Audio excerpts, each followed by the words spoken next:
একটা দুঃসময়ে আপনি এসেছেন। আর এই যে পরিষদের ভিতরে এমন কোনো কাগজ নাই, চেয়ার নাই, সবগুলা লুটপাট করে তারা নিচ্ছে। আমাদের ইউএনওর রুম সহ সবগুলা ভেঙে চুরমার। জনবান্ধব হিসেবে আপনাকে জানি এবং সেটা আপনি স্বতন্ত্রভাবে নির্বাচিত হয়ে সেটা প্রমাণ করেছেন। মাছের বাজার এগুলা পরিত্যক্ত অবস্থায় ছিল, আমাদের গণশৌচাগার ছিল না। একটা জিনিস বলা হয় থাকে যে আঞ্চলিক যারা কিছু স্বার্থান্বেষী মহল আছেন তাদের কারণেই নাকি সেটা পুরোপুরিভাবে খননটা করা হয়নি। আমি যা করতে পেরেছি এটা সফলতার ভাগিদার বিয়ানীবাজারের মানুষ, আর যা করতে পারি নাই এটা ব্যর্থতা আমার। আমরা অন্যান্য দলের নেতা কর্মীর সাথে আমরা যে বন্ধুত্ব আছে, আমরা একসাথে আড্ডা দিই, কোনো কাজ করলেও আমরা সবাই মিশেই করি।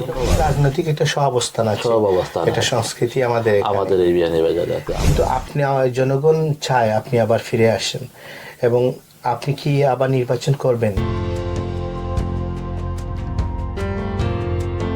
52 বাংলা কমিউনিটি কনসার্নে আপনাদেরকে স্বাগত জানাচ্ছি। আমি আনোয়ার ইসলাম অবি। বাংলাদেশে এর 5 অক্টোবরে পট পরিবর্তনের পরে অনেক কিছু ঘটে গেছে এবং এই পট পরিবর্তনের নানা কারণ থাকলেও সবচেয়ে যে বিষয়টা উচ্চারিত হচ্ছে সেটা হচ্ছে যে তৃণমূল থেকে উপজেলা পর্যায়ে যারা জনপ্রতিনিধি ছিলেন তাদের সবার সরকারের বিশেষ আদেশে সেটা বাতিল করা হয়েছে এবং বাতিল করার পর অনেকেই দেশ ত্যাগ করেছেন এবং অনেকেই যার যার মতো করে আত্মগোপনের মতো আছেন কিংবা যার যার মতো করে আছেন। সিলেটের ঐতিহ্যবাহী বিয়ানীবাজার উপজেলার বিয়ানীবাজার পৌরসভার মেয়র, যিনি একজন প্রবাসী, যিনি দীর্ঘদিন থেকে ইউএসএ তে স্থায়ীভাবে বসবাস করেন, ছাত্রাবস্থা থেকে রাজনীতির সাথে জড়িত ছিলেন। তারপর 90 দশকে তিনি জামাত শিবিরের দ্বারা আক্রান্ত হয়ে বলা যায় একজন মৃত্যুঞ্জয়ী ছাত্রনেতা এবং তৃণমূল থেকে ছাত্র রাজনীতির সাথে যেমন জড়িত ছিলেন এই মৃত্যুঞ্জয়ী ছাত্রনেতা পরবর্তীতে দেশের বাইরে গিয়ে রাজনীতির সাথে সম্পৃক্ত থেকেছেন এবং পাশাপাশি তার নিজ অঞ্চল বিয়ানীবাজারে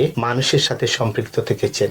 2022 সালে তিনি এই জনগণের দাবির প্রেক্ষিতেই বিয়ানীবাজার পৌরসভার মেয়রের জন্য প্রতিদ্বন্দ্বিতার জন্য বাংলাদেশে আসেন এবং আওয়ামী লীগ দলীয় মেয়রের প্রার্থিতার আবেদন করেন। দলীয়ভাবে তার প্রার্থিতা না পেলেও এই জনগণের ম্যান্ডেট নিয়েই বলা যায় জনগণের চাপেই তিনি মেয়র পদে প্রতিদ্বন্দ্বিতা করে বিপুল ভোটের ব্যবধানে তিনি মেয়র হয়েছিলেন এবং মেয়র হয়েই তিনি অনেকগুলো চমক দেখিয়েছেন। সবচেয়ে বড় বিষয় যেটা সামাজিক যোগাযোগ সহ বিয়ানীবাজার পৌরসভা সহ বিয়ানীবাজারবাসী অধিকজন মনে করেন তিনি সৎভাবে তুলনামূলকভাবে ভালো কাজগুলো করার জন্য উদ্যোগ নিয়েছিলেন এবং তিনি বিয়ানীবাজার পৌরসভার সর্বাধিক রাজস্ব আয় যেমন করেছেন সেই রাজস্ব টাকাটা স্বচ্ছভাবে বের করার অনেকগুলো নজির রেখেছেন।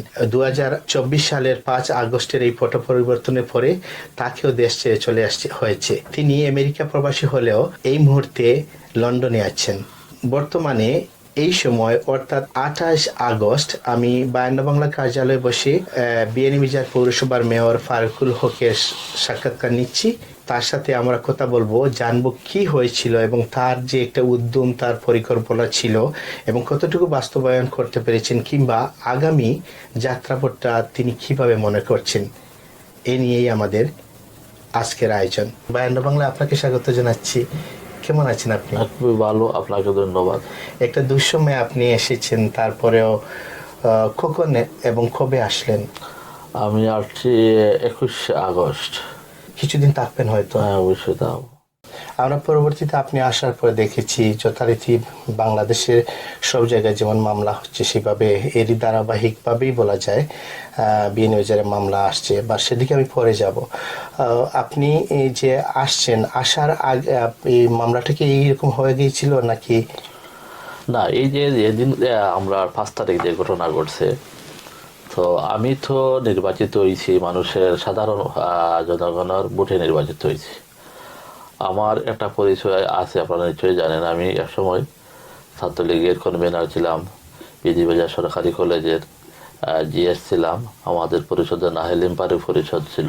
তারপরে দীর্ঘদিন আমি রাজনীতির সাথে, দেশে যখন ছিলাম রাজনীতির সাথে জড়িত ছিলাম, জেলা ছাত্রলীগের সদস্য ছিলাম। আমি বঙ্গবন্ধুর আদর্শে রাজনীতি করি। পরবর্তীতে আমি এই যে 2007 সালে আমেরিকায় চলে আসি। তো আমেরিকায় চলে আসার পরে আমি আমার নির্বাচনের আগ পর্যন্ত বিভিন্ন সময় বাংলাদেশে গেছি এবং আমি ওই রাজনীতির সাথেই ছিলাম। বিভিন্ন মানুষের সামাজিক কাজে ছিলাম, বিভিন্ন সামাজিক সংগঠনের সাথে ছিলাম। আমেরিকায় যখন আসি, আমেরিকায় আমাদের রাজনৈতিক দল আছে, সেই জায়গায় আমাদের বিয়ানীবাজার সামাজিক সাংস্কৃতিক সমিতি আছে, অনেক ক্রীড়া সংগঠন গুলাও আছে, আবার আওয়ামী লীগেরও সংগঠন সংগঠন ছিল। আমি নিউ ইয়র্ক মহানগর আওয়ামী লীগের সভাপতির দায়িত্বে আমি ছিলাম। তো আমি ঘুরে ফিরিয়ে রাজনীতির মধ্যেই ছিলাম। আর 2022 সালে যখন মেয়র নির্বাচন হয়, সেই নির্বাচনে গিয়ে আমি নমিনেশন মানে পার্টির কাছে চেয়েছিলাম। তো আমি আপনাদের আরো জানেন যে আমি যখন পলিটিক্সে ছিলাম, ছাত্র রাজনীতিতে, তখন আমি জামাত শিবিরের হাতে 1995 সালে তোমার তাদের সাথে আহত হয়, মারাত্মক ভাবে আহত, এবং বাঁচার কোনো অবস্থাই ছিল না। আমাদের নেত্রীর জন্য সেখানে আমাকে নিজে দেখেছে, আমি সিএম ছিলাম, তখন বিএনপি ক্ষমতা ছিল। তো আমি সেই দিক দিয়ে একটা নির্যাতিত একজন কর্মী আছিলাম। আমি বলা হয় তাকে আপনাকে মৃত্যুঞ্জয়ী ছাত্রনেতা ওনাকে বলে থাকে। তো সেই হিসাবে মনে করেছিলাম যে পার্টি হয়তো আমার নমিনেশন দিবে। তো আমি সেই দিকে আমি যখন যাই, আমার বিএনপির সব মানুষ আমার বলছে নির্বাচন করার জন্য। তো আমি এক সময় রাজিও ছিলাম না, সবাই মিলে আমারে বলছে যে তুমি নির্বাচন করো, কারণ তুমি একজন ভালো মানুষ এবং নির্যাতিত মানুষ, তুমি পার্টি তোমাকে নমিনেশন দিবে, আর যদি নমিনেশন না দেয় তাহলে আমরা জনগণ আপনার পাশে আছে, আপনি নির্বাচন করেন। সেই হিসাবে আমি এসে আমি তোমার 2022 সালে জুন মাসে নির্বাচন হয় এবং দায়িত্ব গ্রহণ করি আমি 17 জুলাই 2022 সালের 17 জুলাই। আর এই যে 2 বছর 1 মাস কয়েকদিন আমার হয়েছে আর কি। তো এই যে এখন করে যে আন্দোলন শুরু হয়েছিল সারা বাংলাদেশে, এই আন্দোলনে আমাদের চিন্তাও ছিল না যে এই ধরনের একটা ঘটনা ঘটবে। আর আন্দোলন তো এত করছে তারা, ছাত্ররা, তাদের এতে মৌলিক একটা দাবি ছিল যে কোঠা আন্দোলনটা এটা আমাদের সাপোর্ট ছিল, এরা তাদের ন্যায্য দাবি ছিল বলেই আমাদের আওয়ামী লীগ, ছাত্রলীগের অনেক নেতা কর্মী, মানুষও তাদের আন্দোলনের সমর্থন ছিল।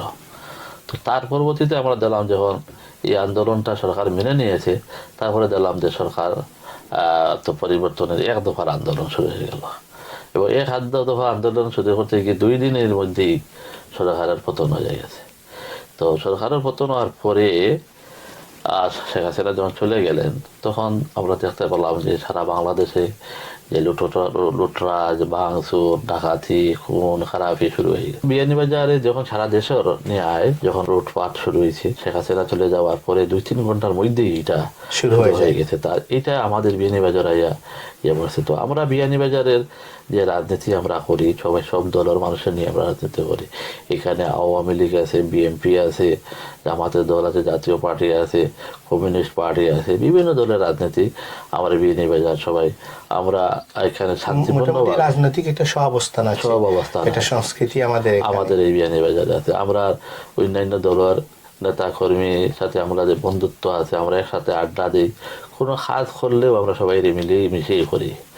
আর এইবার যে ঘটনাটা ঘটলো, এটা কিন্তু এটা নজিরবিহীন ঘটনা। এগুলা মানে ব্রিটিশের আমলে হয়েছে না, পাকিস্তান আমলে হয়েছে না।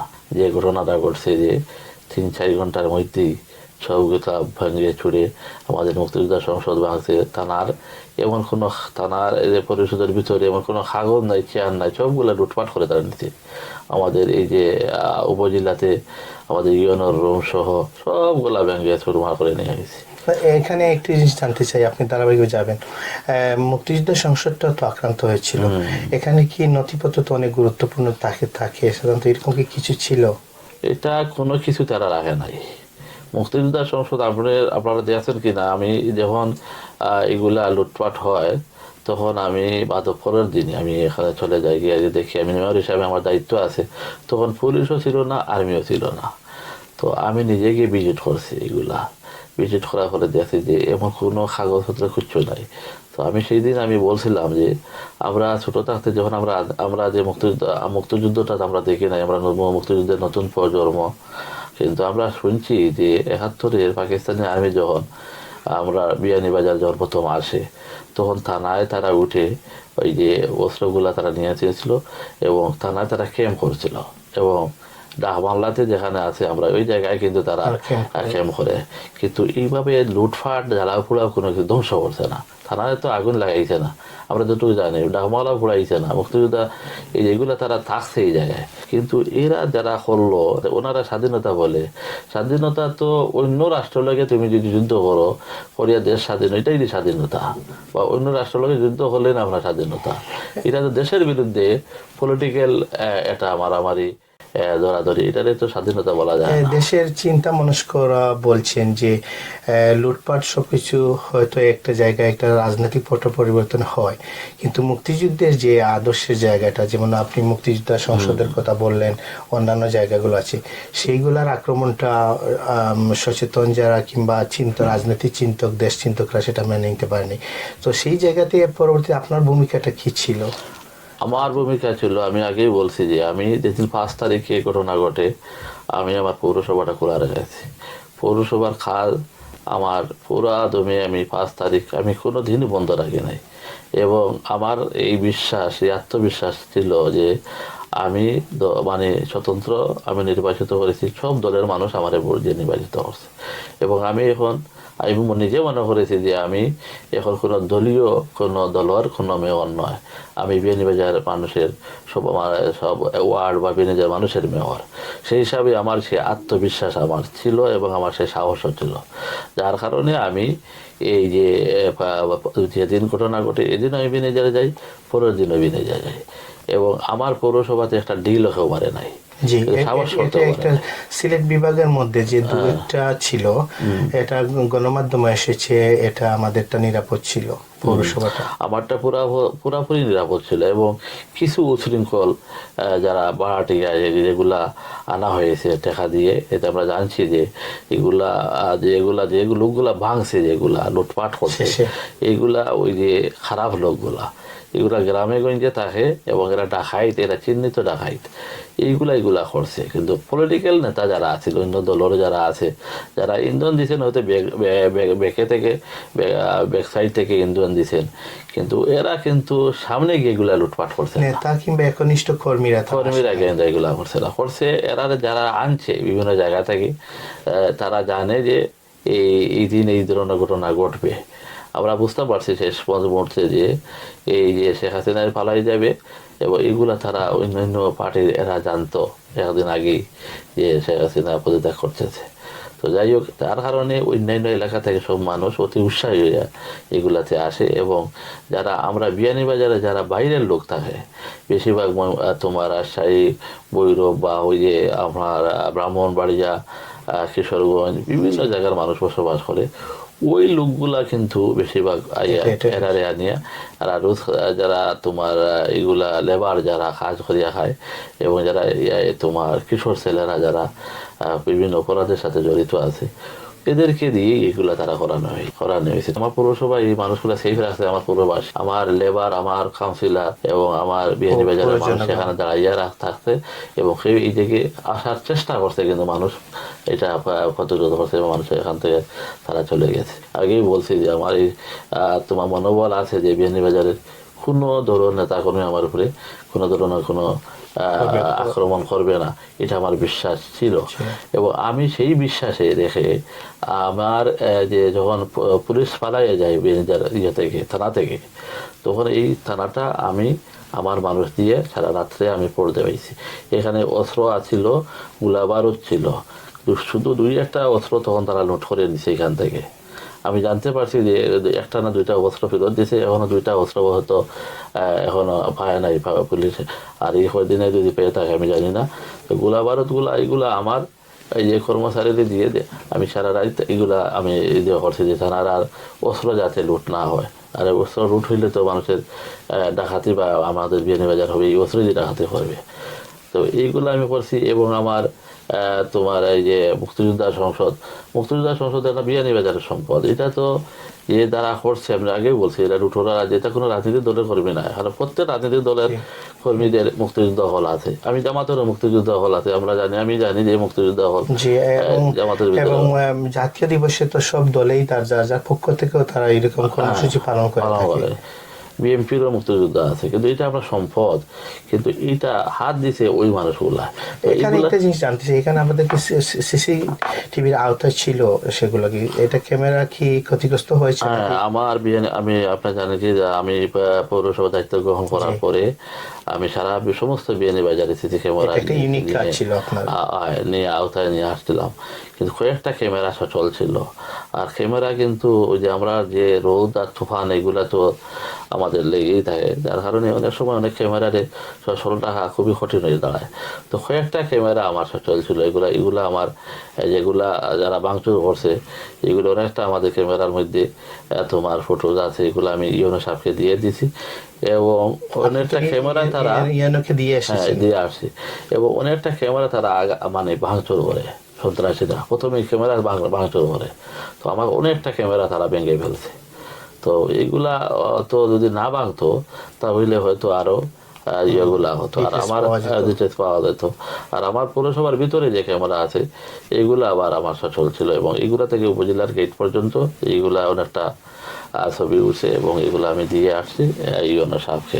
তো আমি এইগুলা রক্ষা করছি। বিএনপির রাজনীতি সচেতন মানুষরা সবাই এটা বলে থাকেন যে আপনি তো জনতার মেয়র, এবং আপনি সবার ভোটে নির্বাচিত হয়েছেন, যদিও আপনি আওয়ামী লীগের একজন ত্যাগী কর্মী মৃত্যুজয়ী ছাত্র নেতা ছিলেন, এবং সেটা সবাই যেমন জানে, সেটা আবার এটাও সবাই বলে থাকেন যে আপনি জনতার মেয়র।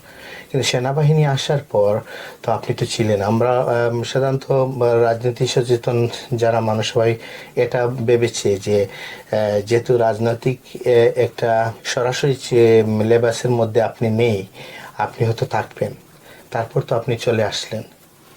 না, এটা হয়েছে কি, আমি যখন যে বললাম না সেনাবাহিনী আসার পরে আমি তাদেরকে অনেক সহযোগিতা করি। তারা তাদের এই যে রান্না করার চুলা নেই, আমি চুলাটা দিয়ে দিয়েছি পৌরসভা থেকে, এবং তারা যে জায়গা দেখানে তারা থাকতো এই জায়গাটা পরিষ্কার করা দেওয়া, বা উপজেলা যেগুলা ভাঙা রাঙ্গা হয়েছে এগুলা পরিষ্কার করে দেওয়া, এগুলা সবগুলা আমি আমার পৌরসভা থেকে করে দিয়েছি। আমার ধারণা ছিল যে যেহেতু আমি 18 তারিখে না 17 তারিখে আমার স্মরণ নাই, যে একটা মিটিং ছিল আমাদের সিলেটের জেলা সমন্বয় মিটিং, জেলা মাসিক সভা। সেই সভায় আমার চিঠি দিছে যে আমরা এই মাসিক সভায় উপস্থিত হওয়ার জন্য, মেয়র হিসাবে উপজেলার চেয়ারম্যান যারা আছে সারা সিলেটের যত মেয়র আছে এই মিটিংয়ে উপস্থিত থাকার জন্য। আর প্রত্যেকটা দিন যখন 5 তারিখ থেকে এর পরের দিন থেকে তারা একটা চিঠি দিয়ে জানছে যে কারা কারা কোন কোন মেয়ররা অফিস করতেছে। তো আমরা তো অফিস করতেছি, আমরা সবগুলাই তারা রেজাল্ট দিয়ে দিচ্ছি যে আমরা অফিস করতেছি, আমাদের কোনো সমস্যা নেই, আমাদের কোনো ক্ষয়ক্ষতি হয়নি। তাই এরা ক্ষয়ক্ষতিরও একটা নিতে চাইছে, যে কোন কোন পৌরসভা ক্ষতিগ্রস্ত হয়েছে বা কিভাবে ক্ষতিগ্রস্ত হয়েছে এগুলো তথ্য দেওয়ার জন্য। তো আমার তো পৌরসভা কোনো ক্ষতি হয় নাই, আমি নিয়মিত আমি অফিস করতেছি, এবং আমি তথ্য দিয়েছি যে আমার অফিস খুব ভালো আছে, সব ঠিকই আছে। আর ওই যে জেলা সভা সমন্বয় মিটিং এ আমি গেছি, সেই জায়গায়ও ডিসি সাহেবের ইয়েতে আমরা মিটিং করেছি, এডিসি ডিসি সহ তোমার তোমার সরকারি কর্মকর্তা যারা ছিলেন সবাই উপস্থিত ছিলেন। আমি এবং খানারঘাটের মেয়র এবং আমাদের বিছনাতের আমাদের উপজেলার চেয়ারম্যান সহ আর 2-1 ছিল, আর কেউ উপস্থিত ছিল না। তো আমরা তো এগুলা আমরা রিপোর্টও আছে মন্ত্রণালয়ে যে আমরা এগুলা গিয়েছি। আর আমি তো আগেই বলছি, আমি যেহেতু একটা দলের রাজনীতি করি, কিন্তু আমি এই যে দল করি দলবাজি করি না। আমার এই ইয়ে আছে, আমি সাদারে সাদা বলি, কালোরে কালো বলে থাকি। তো আমার এই মনোবল আছে, আমি তো কোনো খারাপ কাজ করি নাই। বিয়ানীবাজারের যে 2 বছর আমি তোমার এই যে আমি ওর দায়িত্ব পালন করেছি, 2 বছরে 1 মাস আমি যদি কোনো দুর্নীতি করতাম, যে বড় ধরনের কোনো কিছু করতাম মানে করেছি, এই ধরনের যদি আমার মনের ভিতরে থাকতো তাহলে তো আমি পালাইয়ে থাকতাম। তো আমি এই দুর্নীতির সাথে জড়িত ছিলাম না, কোনো মানুষকে আমি ধরাইও নাই, কোনো মানুষের নির্যাতনও করি নাই, কোনো ভালো কাজ ছাড়া কোনো মন্দ কাজ আমি করি নাই। যার কারণে আমার এই মনোবল ছিল। আমি মিটিংয়ে গেছি, আমার নিজের গাড়ি নিয়ে গেছি। আমি 19 তারিখে যখন অফিস আমি করতে গেছি, প্রজ্ঞাপন জারি করে সরকার যে একসাথে সব পৌরসভাগুলা বিয়ানীবাজার সহ অন্যান্য পৌরসভাগুলা বাতিল করা হয়েছে। তো যখন বাতিল করে ফেলছে তখন তো আমাদের কিছু করার নাই, তখন আমার দায়িত্বটা চলে গেল। আমি তাৎক্ষণিকভাবে আমার কর্মচারী যারা আছে তারা সবাই নিয়ে আমি মিটিং করি। আমি আমার সংক্ষিপ্ত যেগুলা কথা আপনারা দেখছেন শুনছেন সবগুলো আমি বলছি যে আমি 22 বছর, আমি 2 বছরে যে কাজগুলা খরচ করেছি এইগুলা সফলতার দাবিদার আমার জনগণ, আর যেগুলো আমি করতে পারি না এইগুলা ব্যর্থতা আমার। তো আমি আমি মনে করি নাই যে এইভাবে যে এইগুলা ঘটনা মানে যারা স্বতন্ত্র ভাস করে যাদের কোনো যারা ভালো কাজ করছে, আর শুধু আমি নয়, অনেক পৌরসভা আছে অনেক যারা ভালো কাজ বিএনপির করেছে। ভালো কাজ করেছে, অনেক বিএনপির মেয়ররা আছে, জামাতের মেয়ররা আছে, আমি চিনি যাদেরকে, তারা তো বা অনেকে তারা ইয়েতে আছে, বা আরো অনেক মানুষ ভালো মানুষ আছে যারা কাজ করেছে। যেগুলা দুর্নীতি বা যারা তোমার দুর্নীতির সাথে জড়িত আছিল বা মানুষের অন্য খারাপ কাজে জড়িত, তাদেরকে হয়তো বাতিল করতে পারতো, বা যারা অফিস করছে না বা কোনো আছে এইগুলারে হয়তো বাতিল করতে পারতো। এইগুলা না করে ঢালাওভাবে সবগুলা তারা বাতিল করে ফেললো। সেই হিসাবে আমারটাও তার চলে যায়। এর পরবর্তীতে আমি যখন আপনি যে প্রশ্নটা করলেন আমি কেন আসলাম, জি। আসলাম ওই কারণে আসলাম যে আমি শুনলাম যে একটা মিথ্যা মামলা দেওয়া হচ্ছে। তো মিথ্যা মামলাটা কি? পুলিশ সেদিন ঘটনা দিয়ে পুলিশে যে তোমার লুটপাট হয়েছে, এই দিন কিন্তু পুলিশে মানে ধৈর্যর একটা তারা মানে খুবই ধৈর্য ধরছে তারা। তাদের তোমার থানার সব কিছু ভেঙে ফেলার পরে তারা যখন ছাতের উপরে উঠে হাত তুলে যখন আত্মসমর্পণ করছে ইয়ার কাছে, তারপরেও তারা যখন মানে নাই, তখন তারা ছাতের উপরে উঠে যখন পুলিশের মারা শুরু করে, তখন পুলিশ ফায়ার করিয়া এখানে বিয়ানীবাজারে 3 জন লোক না 4 জন লোক মারা গেছে। আর এই মামলায় আমরা বা এই দিন রাইতে তারা একটা যে যে ছেলেটা মারা গেছে ওই ওর মারে কি করে বায়াস করে শুনছি অনেক টাকা পয়সা দিয়ে নাকি ওরে মিথ্যা মামলা দেওয়ানো হয়, এবং সেই মিথ্যা মামলার আমিও আসামি। তো আসামি হিসাবে আপনারা জানেন যে আমি তো একটা অসুস্থ কিছু, আর আমার ভাই বোন এবং সবাই। আমার আত্মীয় স্বজন সবাই আমেরিকায় থাকে, আমার বাচ্চারাও থাকে, আমার স্ত্রী থাকে, সবাই আমেরিকায় থাকে। তারা সবাই মানে মানে খুবই আতঙ্কের মধ্যে পড়ে যায় এবং চিন্তার মধ্যে থাকে, এবং তারা সেখান থেকে আমার ওই দিন রাত্রেও একটা টিকিট করে আমার এই যে লন্ডনের অনেক এয়ারলাইন্সের টিকিট তারা দেখতে, কিন্তু এইগুলোতে না পাওয়ার কারণে এই যে তোমার ইউকে ইয়ে থেকে আমার টিকিট পাওয়ার পরে ওই দিন রাত্রেই আমি সিলেটে এয়ারপোর্ট হয়ে আমার আমার তো সিটিজেনশিপ, আমি আমেরিকার সিটিজেনশিপ, আমি সেই দিকে চলে আসি। তো এই চলে আসার মূল কারণটাই হলো ওই যে মিথ্যা মামলা, মার্ডারের মামলা। জি। তারা আমার ফ্যামিলি এবার বন্ধু বান্ধব বা আমার যারা শুভাকাঙ্ক্ষী যারা আছে সবাই আমারে বলছে তুমি চলে যাও। আমি কিন্তু চলে যাওয়ার ইচ্ছা আমার ছিল না, আমি এখান থেকে আসারও আমার কোনো ইচ্ছা ছিল না। আমার আমি আমি তারা বলছি তোমরা আমি যাব না, তারা বলছে না আমি টিকিট করে ফেলছি এই জন্য তুমি যেতে হবে, ও তারা জুড়েই আমারে দিছে। কিন্তু আমার টাকার ইচ্ছা ছিল, আমি এইভাবে আসার আমার কোনো ইয়ে ছিল না। আমার খুবই খারাপ লাগছে। আপনারা জানেন যে এইভাবে আমরা জনগণের ভোটে নির্বাচিত হয়েছি, আমি আগেই বলছি আমার সর্বোচ্চ ভোটে আমি নির্বাচিত হয়েছি। আমরা এটা এখানে জোর করে আমি যে আমার সরকার ফাঁস করে দিয়েছি এই ধরনের কোনো ভোটে দিয়েছিল না। এটা বিয়ানীবাজারের মানুষের যে মানে স্বাধীনতার পর থেকে যেতগুলো নির্বাচন হয়েছে এই নির্বাচনটা সবচেয়ে একটা আলোচিত এবং মনোযোগ ছিল, নির্বাচন ছিল, এবং মানে একটা ফেয়ার ইলেকশন এখানে হয়েছে। যে যাই হোক, সেই হিসাবে আমার মনোবল ছিল যে আমি বাড়িতেই থাকবো। আর পরবর্তীতে যখন দেখলাম আমার বাচ্চারা খান্তা হাঁটা করতেছে এবং আমার ভাইরা বোনরা যারা আত্মীয় সবাই বলতেছে, আর আমিও যেহেতু দায়িত্ব দিয়ে দিয়েছি, তাহলে এই জন্য আমি চলে আসি। পৌরবাসীরা বিশেষ করে বলে থাকেন আপনি ক্ষমতার এই স্বল্প সময়ের মধ্যে কিছু যুগান্তকারী কাজ করেছেন, এবং আপনি আপনার বাজেটে ক্ষমতা গ্রহণের সময় বলেছেন, প্লাস বাজেটেও আপনি বলেছেন যে আপনি ক্ষমতা গ্রহণের সময় আপনার হাতে কোনো টাকা ছিল না। সেই বিষয়টা কি একটু বলবেন প্লিজ? দেখেন, আমি যখন ক্ষমতা গ্রহণ করি তখন আমি প্রায় 1.5 কোটি বলছি, এরপরে আরো 50 লাখ টাকা অ্যাড হয়েছে, প্রায় 2 কোটি টাকার মতন আমি ঋণ নিয়ে গ্রহণ করি। আমি গ্রহণটা করি কিন্তু ইউনোর মাধ্যমে, এবং ইউনে আমার প্রায় বলছে 2 কোটি টাকা কোনো পয়সা টয়সা নাই, আপনি কাগজ নেন আর আপনার দায়িত্ব গ্রহণ করেন, আল্লাহর বাছাই আপনি ইয়ে করেন, আল্লাহ আপনাদের সাহায্য সহযোগিতা করবে।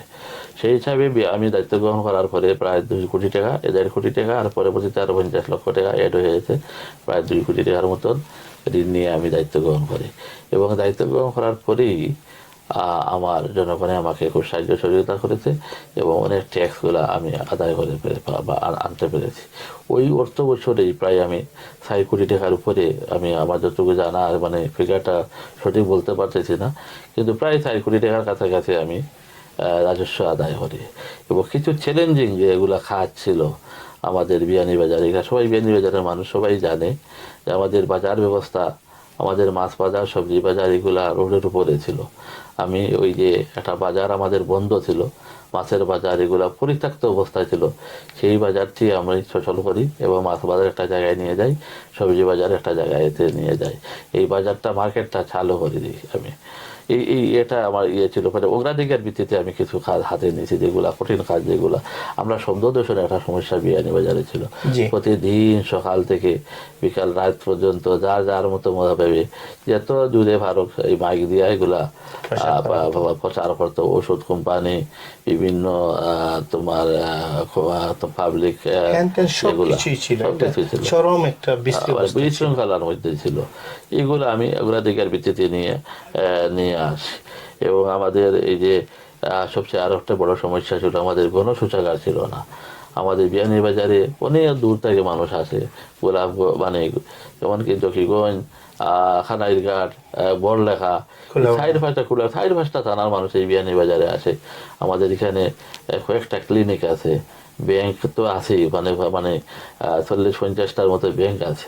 তো সেই হিসাবে অন্যান্য ব্যবসা বাণিজ্য যেগুলো আমাদের তোমার এজেন্সিগুলা, বড় বড় এজেন্সিগুলো আছে, এগুলা বিয়ানীবাজারে আছে। বিভিন্ন থানার মানুষ আছে এখানে কেনাকাটা করে, আমাদের ভালো ডাক্তাররা আসে, সেই হিসাবে দূর থেকে মানুষরা আসে। কিন্তু আমাদের সমস্যা ছিল, আমাদের কোনো গণশৌচাগার ছিল না। আমি এটার চ্যালেঞ্জ হিসাবে নেই এবং সেটারে আমি গিয়ে মানে আমার বেগ পেতে হয়েছে। আমি আর ডিটেলস বলতেছি না, মনে লাভ হয়ে যাবে কীভাবে করতেছি, এগুলো বলার কোনো প্রয়োজন নেই। আমি 2টা জায়গায় 2টা গণশৌচাগার তৈরি করে ফেলি। এখনও এগুলা আমি 2 জায়গায়, আমাদের 2টা চূড়ান্তভাবে হয়ে গেছে এবং এটা চালু আছে, এখনো আছে, চালু আছে, মানুষের এখন ব্যবহার করতেছে। বিয়ানীবাজারের মানুষ খুবই সুখী এবং এগুলা তারা করতেছে। যে পোস্ট অফিসের যে কাজটা ছিল, এগুলা আসার পরেই আমি ঢাকার IUIDP কর্মকর্তা যারা প্রকল্প, যারা পরিচালক, তাদের সাথে আলোচনা করে যাতে দ্রুত গতিতে এই কাজটা সম্পন্ন হয় সেই ব্যবস্থা আমি করি। তো এটা কাজটা শেষ হয়ে গেছে এবং IUIDP প্রকল্প আরও 2টা কাজ আমাদের এখানে হয়েছে, বড় বড় কাজ, যেগুলা আমার গ্রামের ভিতরে হয়েছে এবং অন্য গ্রামের ভিতরেও হয়েছে। এবং পরবর্তীতে আমরা IUIDP 2 প্রকল্প নামে আরেকটি প্রকল্প তৈরি করি, এটা আমি নিজে করি।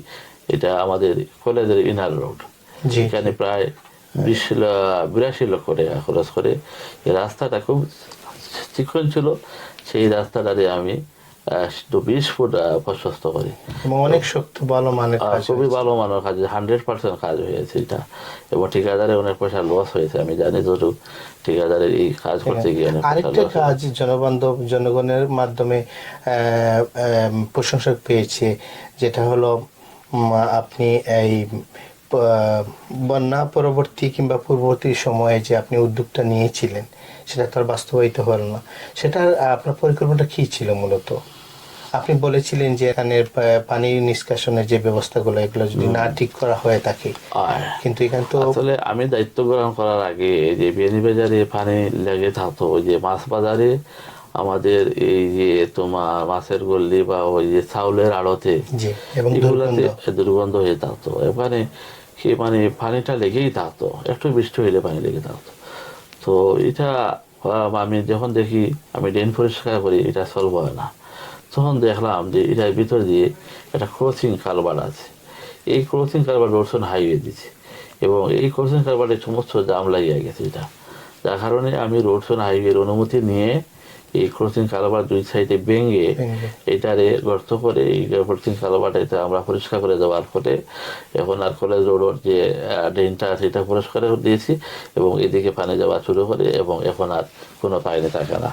এবং পরবর্তীতে আমি জলবায়ু প্রকল্পর একটা প্রকল্প হাতে নেই, আমাদের মাননীয় আমাদের তোমার বড়লেখার MP সাহেব, যিনি মন্ত্রী ছিলেন, সাহাবুদ্দিন সাহেব, ওনার কাছে যাই আমি যে একটা প্রকল্প নিই। ওই প্রকল্পে আমাদেরকে 2 কোটি টাকা দেওয়া হয় এবং এটা ইনার রোড দিয়ে 2টা কালভার্ট এখনো কাজ চলতেছে, চলমান আছে এবং একটা প্রায় শেষ পর্যায়ে আছে। তো এইগুলা হয়ে গেলে আর আমাদের ওই যে তোমার শোভামা মার্কেট দিকে একটা তোমার ড্রেন আছে, কলেজ রোডের দিকে একটা ড্রেন আমরা একেবারে লুলা নদীতে নিয়ে গিয়ে এটা নামাইতেছি, যার কারণে এই জায়গায় আর কোনো এখন পানি থাকে না।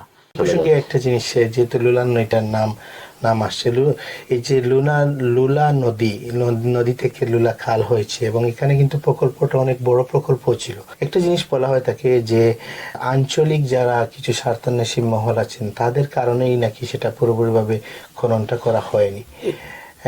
ভবিষ্যতে কি এটার কোনো উদ্যোগ থাকবে বা কি মনে করেন আপনি? এটা নিয়ে আমরা লুলা নদী নিয়ে আমরা অনেক কথা বলেছি।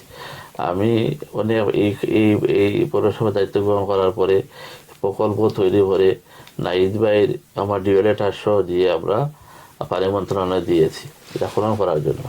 এই লুলা নদী শুধু বিয়ানীবাজারের সমস্যা নেই, বিয়ানীবাজার, বড়লেখা এবং এইদিকে গিয়ে আরো যেতে লাগছে এগুলা, গোলাপগঞ্জে গিয়ে ওই যে কি বিল বলে তোমার আহালোকেরা হয়ে গিয়ে বসছে।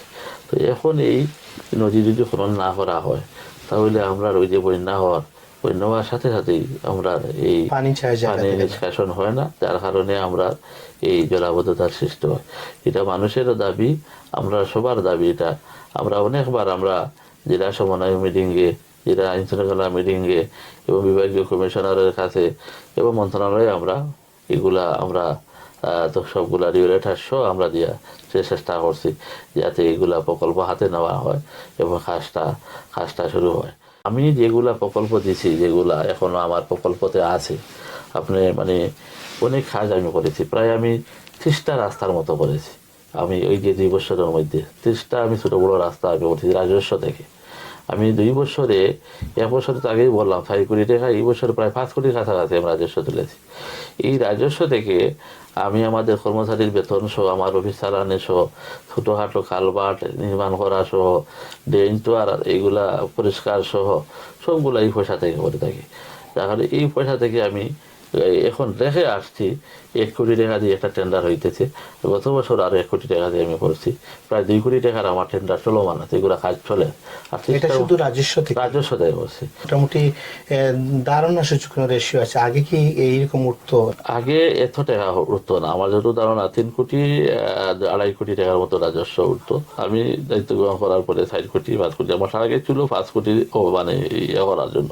তো এটা হয়তো এই বছর হয়তো আমি ইয়ে করতে পারলাম না, যেহেতু আমি চলে আসছি। এগুলো ছাড়াও যেমন আপনার রাজস্ব আয়ের যে বিষয়টা আপনি বলেছেন, সেটা বিশেষ করে সামাজিক যোগাযোগ মাধ্যম তো একটা সামাজিক আয়না, এখন সেই জায়গায় তো আপনার প্রশংসা করা হয়েছে যে রাজস্ব আয়টা স্বচ্ছভাবে তুলতে পেরেছেন। এখানে আপনার স্বচ্ছতার বিষয়টা বিহাইন্ডে ছিল, আপনি স্বচ্ছভাবে সেটা কাজ করেছেন বিদায় এই রাজস্বটা জনগণের প্রকার স্বচ্ছভাবে দেখেছে। আর কি অনেকগুলো তো কাজ আপনি করেছেন কিংবা হাতে নিয়েছেন, সংক্ষেপে কি বলা যায় যে কোন প্রকল্পটা আপনি নিয়েছেন দূর ভবিষ্যতে হতে পারে? হ্যাঁ, দেখেন, আমি কিন্তু একটা মাস্টার প্ল্যান তৈরি করে আগিয়েছিলাম, যে মানে মাস্টার একটা প্ল্যান আমার আছে বিয়ানীবাজার সম্বন্ধে। তো এইগুলা তো আমি আগে বলছি প্রায় 30টার মতো রাস্তা করছি। আমার 3টা প্রকল্প আছে ইতিমধ্যে সরকারের কাছে আছে। একটা হইল গিয়ে জার্মানি একটা প্রকল্প আছে 129 কোটি টাকার বোধহয় মনে হবে। এইটা এখন পিডি নিয়োগ হয়ে গেছে, একনেকে যাইতো এবং প্রধানমন্ত্রীর ইয়েতে টেবিলে গেলে হয়তো এটা পাশ হয়ে আসতো। আর আরো একটা প্রকল্প আছে, আমরা বিয়াছি বৃহত্তর সিলেটের 16টা পৌরসভায় আমরা একটা প্রকল্প দিয়েছি। সেই প্রকল্পে আমার 40 কোটি টাকা, আমাদের বিয়ানীবাজার ছিল গোলাপগঞ্জে 40 কোটি টাকা। মূলত কোন খাতের সেগুলো? এটা কিন্তু আমাদের এই যে রাস্তাঘাট, পানি নিষ্কাশন, অবকাঠামো নির্মাণ যেগুলো আছে এইগুলা, সবগুলো প্রকল্প মোটামুটি এইরকম। আরেকগুলা প্রকল্প, আরেকটা প্রকল্প আছে IUIDP 29 কোটি টাকা, এটাও আমরা এটা প্রক্রিয়াধীন আছে। তো এই যে 3টা প্রকল্প আমি বললাম, এই 3টা প্রকল্পের মধ্যে যদি একটা প্রকল্পের ফাঁস হয়ে যায় তাহলে আমরা বিয়ানীবাজারের যেগুলা রাস্তা, যেমন মেইন রাস্তাগুলা, এগুলো আমি করতে পারি না। এই কারণে এই রাস্তার মধ্যে, এই প্রকল্পের মধ্যে আছে। এবং 1 কিলো রাস্তা করতে গেলে মেইন রাস্তা 2 কোটি টাকা এবং 2.5 কোটি টাকা লাগে। এটা তো কংক্রিটে যেটা বিটুমিন যেগুলা ভিটামিন নাই, ভিটামিন অথবা অথবা ইয়ে দিয়া হোক, ভিটামিন এবং পিচ তোমার আরসিসি ডালাই অথবা ব্লক দিয়া, এই তিনটা দিয়ে এখন সরকার কাজ করতেছে। এই তিনটা দিয়ে যে কোনো একটা দিলেই আপনি ভালো গুণমত কাজ করতে গেলে, তোমার টেকসই কাজ করতে গেলে এই টাকাগুলো লাগবে। আর এই টাকাগুলো যে রাজস্ব দিয়ে করা যায় না, এটা প্রকল্প ছাড়া করা যায় না। অবশ্যই আমি ক্ষমতা আসার পর থেকে আমার আর কোনো প্রকল্পই ছিল না, এবং সিলেটের আরো যারা পৌরসভাতে তারও কোনো প্রকল্প ছিল না। আর একটি আমাদের মেগা প্রকল্প কাজ চলতেছে বিয়ানীবাজারে, আমাদের লেবার কলোনি ঘর, এটা আমাদের 7 কোটি টাকা দিয়ে আমাদের প্রাণীয় পশু মন্ত্রণালয়ের অধীনে আমাদের এই 1 নম্বর ওয়ার্ডে এবং আমার 3 নম্বর ওয়ার্ডে একটা সেট নির্মাণ হইতেছে। এটা 2 কোটি টাকা ব্যয়ে সিদ্ধরা এবং খরসভা দিকে, এটা এখন তোমার সমাপ্তির পথে। এগুলো আমি নিজে ইয়ে করে নিয়ে আসছি। এইভাবে আরো বড় বড় প্রকল্পগুলো আছে, এগুলো আমরা প্রক্রিয়াধীন আছে, এবং এগুলা অনেকটা টেন্ডারও হয়েছে।